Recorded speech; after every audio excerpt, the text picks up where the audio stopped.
shout out to Moki Want Banana, Miley Spicer, Anastasia, Alantes Binti Azrimo, Pink Waf, Minecraft Ovkli, and Sheriff Jester. Thank you so much for supporting my channel. I love you all so dearly.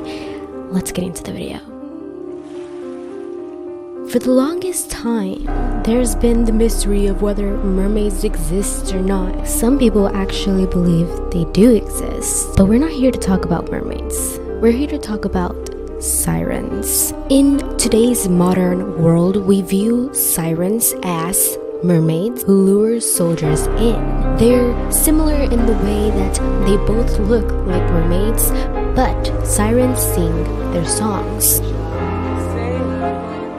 And that captivates the soldiers, that mesmerizes them and lures them in to their death. However, this was not always the case. Back in great times, when the original tale of sirens came to be, sirens weren't mermaids at all. Sirens were more like birds. They were more scary looking. In some versions, they even had clawed feet. They weren't these beautiful creatures that we think of today. They lived on a remote island, isolated from the world, surrounded by the bones of humans. Not only bones, but the rotting flesh of their victims. There's different tales of the stories of the sirens, but here's what I gathered from all of my research I've done this far. The sirens were the daughters of a muse and a river god. One popular story of the sirens depicts the story of the abduction of Persephone. Whoopsie. We don't got time for you. If you haven't heard of Persephone, you've probably heard of Zeus and Hades. Hades is basically the king of the underworld, and Persephone is his wife. But the way he managed to get her was basically to kidnap her. These sirens were originally the companions of Persephone's, but one day, of course, she got abducted by none other than Hades. However, they did not know that. Demeter, the mother of Persephone's, was so desperate to find her daughter that she turned these servants, these companions, into bird-like creatures so they can fly above the land and try to seek Persephone. They could not find her because, after all, Persephone was in the underworld. And Demeter blamed these women for the loss of her child and cursed them into an island, cursed them to be this form forever, to lure soldiers in, kill them, until one day, no, forget I said soldier, I mean sailor.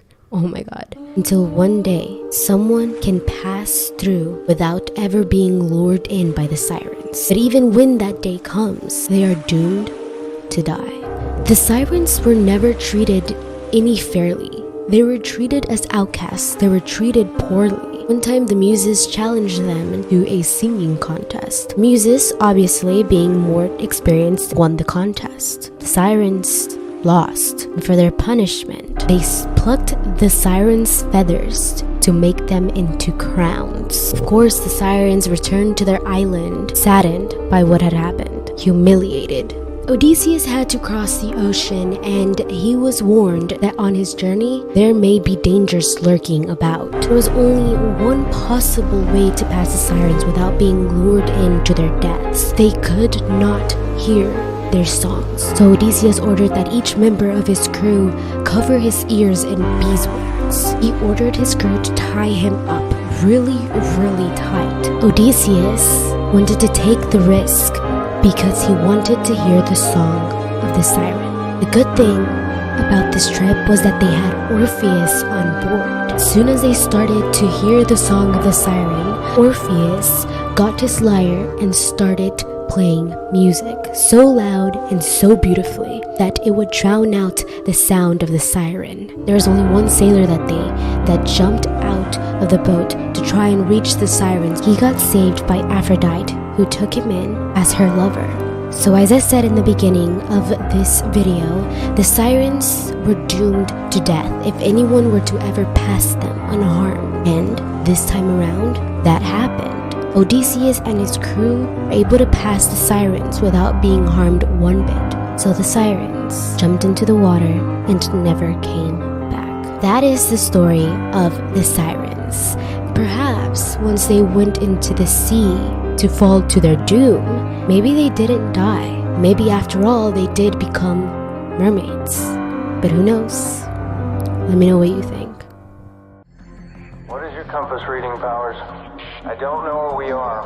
We must have gotten lost after that last turn. The Bermuda Triangle is approximately 500,000 square miles of water between Bermuda, Miami, and San Juan, Puerto Rico. U.S. Hydrographic Office found the existence of 1,600 ships floating at sea without a single soul on board.